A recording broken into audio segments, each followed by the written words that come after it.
untuk penganggaran, Bapak Ibu sekalian, tolong sampaikan kepada desa kita bahwa untuk penganggaran nanti tetap sesuai dengan, untuk penganggaran belanja ya, tetap sesuai dengan jumlah KPM yang mereka rekam. Kenapa? Karena tentunya dari sisa yang 40% yang tidak terpakai untuk BLT itu nanti tidak akan salur ke desa. Karena dia tetap ada di RKUR, makanya dia tetap nanti dia tercatatnya itu hanya sebesar yang dibelanjakan saja.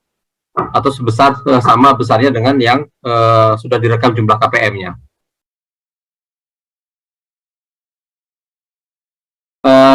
Jadi kalau untuk pelaksanaan kegiatan untuk ketahanan pangan hewani yang 20% itu memang dilaksanakannya harusnya langsung kepada kelompok tadi. Karena kalau dia lewat BUMDes itu jadi nanti jadi pemberdayaan gitu ya, pemberdayaan ekonomi itu jadinya, bukan untuk ketahanan pangan. Jadi Bapak Ibu sekalian, kalau menurut Bu Furi ini justru nanti harusnya dilaksanakan oleh masyarakat ya, atau kelompok masyarakat tadi. Jadi itu jadi belanja langsung, jadi bukan melalui BUMDes. Realokasi, ini ada beberapa hal sebenarnya yang hampir sama nih pertanyaan untuk relokasi ya. Terutama Bapak Ibu sekalian, sebenarnya kebijakan untuk realokasi ini nanti akan dilihat ya, kalau di dalam pasal 52 itu sebenarnya ada bunyi itu ya, bahwa kewenangan untuk melakukan realokasi itu nanti ada dasar pertimbangannya atau ada triggernya. Jadi misalnya seperti tahun 2021 kemarin kita tiba-tiba dana desa diminta untuk memberikan stimulus untuk penanganan kemiskinan ekstrim misalnya. Nah tentunya nanti hasil realokasi itu nanti penggunaannya diarahkan kepada ternyata di program-program prioritas yang menjadi trigger dari realokasi itu sendiri, Bapak Ibu sekalian. Ya, jadi memang kita tidak memfokuskan nanti penggunaannya itu untuk BLT lagi, tetapi kita bisa gunakan untuk yang lainnya, namun dia sesuai dengan program prioritas yang ditetapkan oleh pemerintah yang menjadi trigger dari realokasi tadi ya. Jadi saya juga tadi baca ada beberapa di dalam kolom chat juga pertanyaan-pertanyaan seperti itu. Jadi kita sudah mempertimbangkan hal tersebut. Di dalam PMK memang kita sudah atur mengenai fleksibilitas penggunaannya. Jadi gambarnya begini, memang kita membolehkan desa itu untuk melakukan penyesuaian atau realokasi penggunaan 8%, tetapi dia tetap harus memenuhi persyaratan atau kriterianya. Nah, di dalam PMK ini kita atur bahwa desa boleh melakukan penyesuaian atau adjustment terhadap penggunaan 8% untuk COVID tadi itu untuk kegiatan lain, tetapi harus ada tenggang waktunya. Ya, kalau saya nggak salah 3 bulan nggak salah ya, 3 bulan sejak bapak-bapak ibu-ibu anggarkan di APBDes. Nah kemudian dalam kurun waktu itu kemudian kondisinya masih PPKM level 1 atau mungkin zonanya hijau, maka itu bisa digunakan atau direalokasi untuk kegiatan yang lainnya, kegiatan prioritas lainnya. Namun tetap tidak 100% dihilangkan 8% itu kalau memang belum digunakan. Jadi tetap ada dana yang dicadangkan untuk penanganan COVID. Karena Bapak Ibu sekalian, untuk kegiatan penanganan COVID itu kita tidak semata-mata dalam rangka untuk melakukan pengobatan atau penanganan ya, tapi termasuk juga untuk pencegahan. Jadi misalnya Bapak Ibu sekalian mau mengadakan misalnya pengadaan masker untuk masyarakat, itu termasuk salah satu kegiatan pencegahan yang masuk dalam koridor penanganan COVID. Atau misalnya Bapak Ibu sekalian ingin melakukan disinfektan di wilayah desa misalnya, atau kita mau membuat tempat cuci tangan misalnya gitu ya, itu merupakan kegiatan-kegiatan sifatnya preventif yang sifatnya pencegahan. Nah itu tetap bisa kita lakukan ya. Jadi 8% itu tidak serta-merta semuanya digunakan untuk kegiatan lainnya atau direlokasi ke kegiatan lainnya. Bapak, yang kami maksud dengan juknis yang diterbitkan oleh Bupati Wali Kota itu adalah juknis yang terkait dengan bagaimana pola belanjanya di APBDes. Jadi misalnya kalau selama ini Bapak Ibu sekalian, kalau kita mau membelanjakan dana di APBD itu ada petunjuk-petunjuk teknis yang digunakan sebagai standar untuk pelaksanaan kegiatan, misalnya penentuan harga dasar gitu ya, kemudian tata cara pengadaan dan lain sebagainya. Itu yang kita maksud dengan juknis yang terkait oleh kabupaten kota. Dan itu menurut saya itu tetap diperlukan oleh desa untuk bisa melaksanakan kegiatan-kegiatan yang ada di pemerintah desa. kepala desanya tersangkut masalah hukum, kemudian dia mendapatkan alokasi kinerja, Bapak, jadi memang saat ini penilaian terhadap kinerja desa untuk penerima AK itu masih dilakukan secara kombinasi antara pemerintah pusat dengan pemerintah daerah. Sebenarnya kami juga mengharapkan bahwa fakta-fakta yang ada di lapangan, yang empirik tadi, itu bisa menjadi bagian dari penilaian.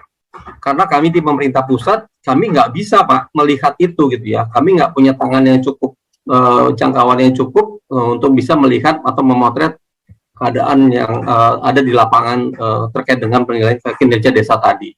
Nah, oleh karena itu, input dari pemerintah kabupaten kota ya itu menjadi salah satu tujuan dari dilakukannya konsolidasi penilaian untuk kinerja desa tadi dalam rangka untuk melihat AK. Nah, apabila desa itu memang yang kita anggap bermasalah kemudian dia mendapat alokasi kinerja, karena memang berdasarkan penilaian kinerja itu kita melihat bahwa nilainya memang baik ya. Nah, kebetulan memang status kepala desa yang tersangkut hukum tadi itu belum masuk Pak di dalam indikator penilaiannya. Oleh karena itu kita nggak bisa mengkaitkan antara kinerja desa ya secara keseluruhan dengan perilaku kepala desanya. Jadi sementara kita belum bisa melihat, belum menghubungkan dua hal itu. Ya ke depan mungkin kita perlu perbaiki ke depan ya, kita bisa kita lakukan perbaikan untuk indikator penilaiannya. Nah, tapi yang pasti Pak, PMK itu sudah definitif, PMK sudah ditetapkan, alokasi masing-masing desa itu sudah ditetapkan di dalam PMK tersebut, maka PMK tidak bisa direvisi. Karena kalau itu direvisi, ini akan berdampak kepada 74.960 desa lainnya. Jadi Bapak Ibu sekalian, saya terus sampaikan bahwa untuk menghitung dana desa per desa, itu kita lombakan seluruh desa yang ada di Indonesia. Jadi ada perubahan Rp1 di desa satu, desa A, itu akan mengubah desa yang lainnya. Nah, sehingga perubahan-perubahan tadi itu tidak dimungkinkan. Artinya revisi PMK itu tidak mungkin kita lakukan. Nah, untuk desa-desa yang tidak melakukan atau tidak menindaklanjuti temuan APIP, Bapak Ibu sekalian, di dalam PMK, tadi saya sebutkan bahwa sanksi yang kita kenakan kepada desa-desa itu adalah sanksi terhadap kepala desa yang melakukan perbuatan melanggar hukum berupa penyelewengan, penyalahgunaan dana desa. Nah, kalau itu kepala desa itu melakukan penyalahgunaan dan dia belum ditetapkan sebagai tersangka oleh aparat hukum, maka desa itu pun belum bisa kita berikan sanksi, Pak. Oleh karena itu, kalau memang ada desa yang berdasarkan APIP kita melakukan pelanggaran, dan itu memang indikasinya adalah penyalahgunaan, penyelewengan, laporkan ke APH, Pak. Ketika APH menetapkan dia sebagai tersangka, kita akan kenakan sanksi itu. Ya, jadi kita nggak mau menggunakan dasar rekomendasi APIP untuk mengenakan sanksi kepada desa. Kami menggunakan dasar penetapan dari APH terhadap untuk pengenaan sanksi itu. Kalau untuk penyaluran dana hasil realokasi itu nanti kita lakukan penyaluran secara terpisah, Pak. Jadi dia di luar dari skema yang reguler. Jadi kalau misalnya untuk desa-desa yang reguler yang tahap penyaluran 3 tahap, nanti dana desa yang hasil realokasi itu akan dipisahkan penyalurannya sendiri. Ya, di luar dari yang sudah terpola tadi yang 40-40-20. Kira seperti itu. Jadi yang dimaksud dengan pasal 33 ayat 8 itu sebenarnya Pak, kita ingin supaya masyarakat atau kepala desa itu bisa menjaga kontinuitas dari pelaksanaan BLT desa itu. Jadi kalau misalnya katakanlah di bulan pertama KPM itu 100 KPM, itu kita harus jamin bahwa pelaksanaan pembayaran BLT desa itu berjalan selama 12 bulan Pak, sampai di akhir. Ya. Kecuali kalau misalnya tadi ada yang meninggal atau misalnya pindah, maka desa punya kewajiban untuk mencari penggantinya.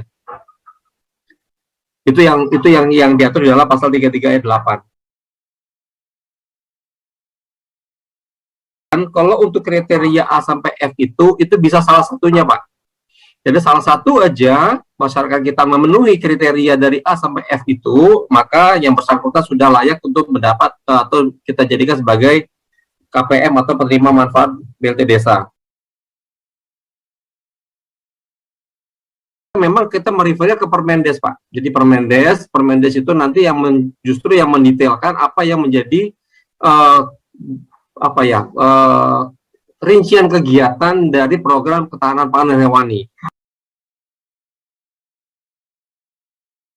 Jadi memang harusnya yang kita sebut dengan program ketahanan pangan hewani itu tidak semata-mata kemudian langsung terfokus kepada kegiatan yang berkaitan dengan ketahanan pangan dan hewani. Misalnya kita hanya bicara mengenai peternakan atau kita hanya bicara masalah perikanan gitu ya, atau budidaya, enggak itu aja sebenarnya. Tapi bisa saja misalnya terkait dengan bentuk pembangunan irigasi. Ya, itu kan penting ya untuk ketahanan pangan, untuk pertanian ya. Atau misalnya untuk infrastruktur lain, misalnya jalan misalnya ya, jalan tani dan sebagainya. Itu sebenarnya adalah hal-hal kegiatan-kegiatan yang bisa kita manfaatkan untuk penggunaan yang 20% untuk ketahanan pangan hewani tadi.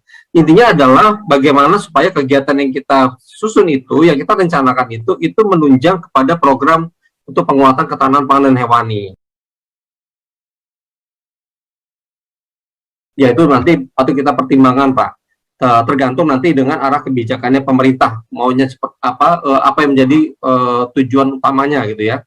Karena kalau kita kembalikan lagi ke desa yang bersangkutan, Pak, jadi sia-sia juga kita buat pola ini ya. Jadi nggak ada guna juga nih kita buat pola seperti ini.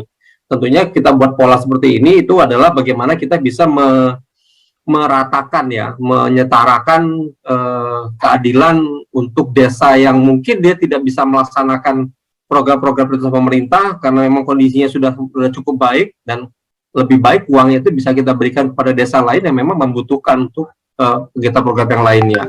Gambarannya itu Bapak Ibu sekalian, kalau ada desa yang sudah bisa melaksanakan sampai lebih dari 40%, itu artinya memang desa itu sudah masyarakat yang membutuhkan di desa itu lebih banyak dibandingkan dengan desa lain yang tidak bisa memenuhi 40%. Nah, itu yang perlu kita berikan keseimbangan. Intinya adalah kita mau mendorong supaya desa-desa itu mempertahankan pembayaran BLT-nya itu selama 12 bulan ya Bapak Ibu sekalian ya. Karena kita lihat pengalaman 2020-2021 itu banyak juga BLT desa dibayarin 3 bulan, 4 bulan, 5 bulan, sisanya nggak dibayar tuh. Ya. Nah, jadi atau istilahnya itu ada penurunan jumlah KPM. Nah, itu yang nggak kita inginkan. Jadi emang kita ingin memaksa supaya desa itu bisa melaksanakan pembayaran BLT selama 12 bulan. Bahkan tadi saya sampaikan juga kalau ada yang meninggal dalam perjalanannya, itu kemudian diberikan kepada ahli warisnya. Atau misalnya ada penerima manfaat yang pindah lokasi misalnya ya, itu wajib kewajiban pemerintah desa untuk mencari penggantinya. Kalau memang nggak ada lagi yang memenuhi syarat ya sudah, mau diapain gitu ya, ya udah silakan aja, itu nggak usah kita paksakan juga, jangan sampai nanti malah dicari-cari jadi orang yang nggak pas juga yang terima. Tapi saya sih yakin ya masyarakat kita itu sebenarnya yang perlu bantu itu banyak sekali, saya yakin itu sebenarnya. Cuman masalah kita mau atau enggak melaksanakan, kita ingin melaksanakan sebenarnya.